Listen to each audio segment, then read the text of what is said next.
Comparé au monde d'avant, ces vacances d'hiver sont bien peu de choses.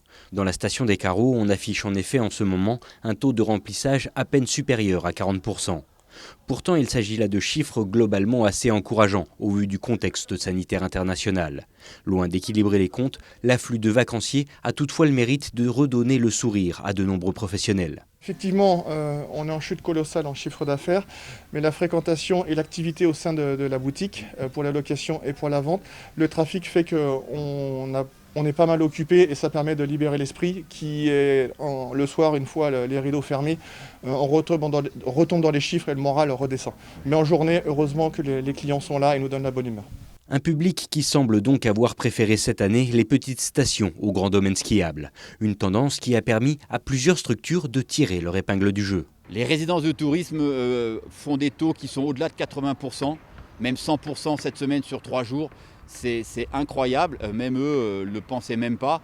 Et ils ont bien évidemment, ils sont contents d'avoir ciblé les stations villages pour ouvrir leur structure, parce que si on prend Pierre et Vacances, ils n'ont ouvert que dans certaines destinations, 28 au total. Et ils ont fait le choix par exemple des Carreaux, et on en est content, et ils font un super taux.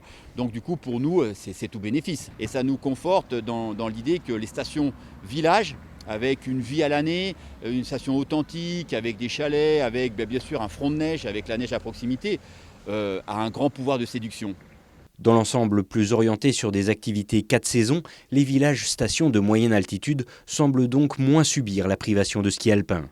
D'ailleurs, les vacanciers l'ont bien compris, prenant aujourd'hui les habitudes de demain. Cette année, ça a complètement rebattu les cartes, c'est-à-dire que les stations villages sont plutôt privilégiées par rapport aux stations de haute altitude qui habituellement étaient vraiment à février les stations de prédilection. Même chose pour le ski. Aujourd'hui, on rebat les cartes sur le ski de fond, qui est le ski de randonnée qui était jusqu'à présent des activités un peu mineures, qui aujourd'hui sont en pleine lumière et avec plein de pratiquants et des gens qui découvrent et qui apprécient aussi ces activités.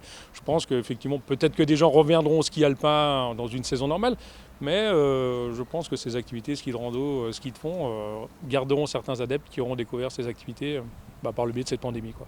Une tendance qui conforte encore davantage de nombreux villages-stations dans leur positionnement touristique à l'année, se démarquant petit à petit d'une offre basée sur le tout-ski.